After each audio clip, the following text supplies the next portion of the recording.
Right, let's get more on yesterday's incredible Italian Grand Prix. It was won by McLaren's Daniel Ricciardo, but everyone's talking about the collision between Lewis Hamilton and Max Verstappen. And we can now join Sky's F1, Karun Chandhok.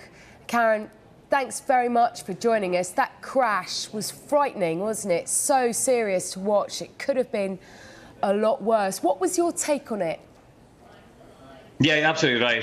The first thing we've all got to be thankful for is that the safety standards of the Formula One cars are now so high that the roll hoop and the halo system they've introduced a few years ago really saved Lewis Hamilton. And I don't think it's an exaggeration to say that that could have been a very, very serious, potentially life-threatening injury if he didn't have the modern safety standards. So, first of all, very relieved to see him get out of the car unaided and walk back to the pits.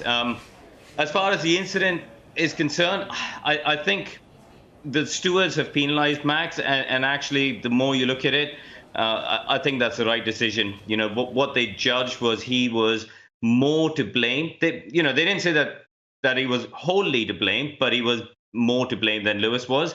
And I think that's right. You know, when they came through that first corner, as you saw in that clip there, Max was on the left-hand side of the first corner, turning right, which meant that when he got to the next corner, there was an orange curb that he climbed on top of. And prior to getting on top of that curve, he had an opportunity to turn left and bail out of it and avoid the collision. And I think that's ultimately what the stewards have thought about, is Max could have done more to avoid the incident, whereas Lewis did move over to the right and tried to at least give him a bit more space. Just one more, Karun, on that halo, because Lewis Hamilton said that it saved his life, and we've just seen the pictures there. It was extremely close. In general, how important has the halo become? Listen, if I'm being perfectly honest, when it was first introduced, I wasn't a huge fan as well, because aesthetically it looked like a bit of an add-on. It didn't look like it was something, that was integrated into the car well. But you can't deny the fact that it saved lives. We've seen it with Spa, with Charles Leclerc. We've seen it with Romain Grosjean, of course, going through that barrier in Bahrain, and that saved his life. Ultimately, I think it's really, really proved to be a really important safety element into Formula One.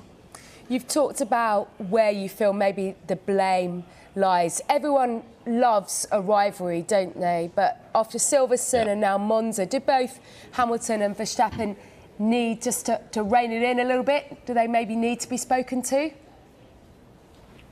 I think they've got to have an internal conversation with themselves, really, in terms of, the rules of engagement and when it comes to wheel-to-wheel battle. Ultimately, they both lost points in the World Championship battle yesterday, and that is the big picture story out of that. So, and the same thing happened at Silverstone. Lewis went on to win, but Max lost potentially 18 points, even if he finished second. So, and I think that's now what them and their teams are going to have to start thinking about, is when they get to this wheel-to-wheel battle, do they have to consider taking a safer option and taking points in the bank rather than, risking an incident? And Karun, as for the race, McLaren, they won it with a 1-2. How much of a boost is that for them? And is it a sign that they are really making progress? A huge boost. They haven't won a race since 2012, prior to yesterday.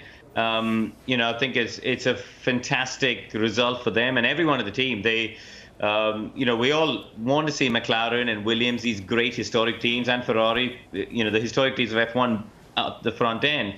And they've built, if you look at 2017, 18, they were nowhere. They had Fernando Alonso and Jenson Button, and they were right down the pack.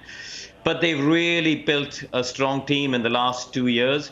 And I think yesterday's result was culmination of that. Even if you take away Max and Lewis, they would have still had a car, maybe two cars on the podium. And that is a sign of how much progress they've made. So, really hats off to them and everyone working there. Great stuff, Karun. Thank you.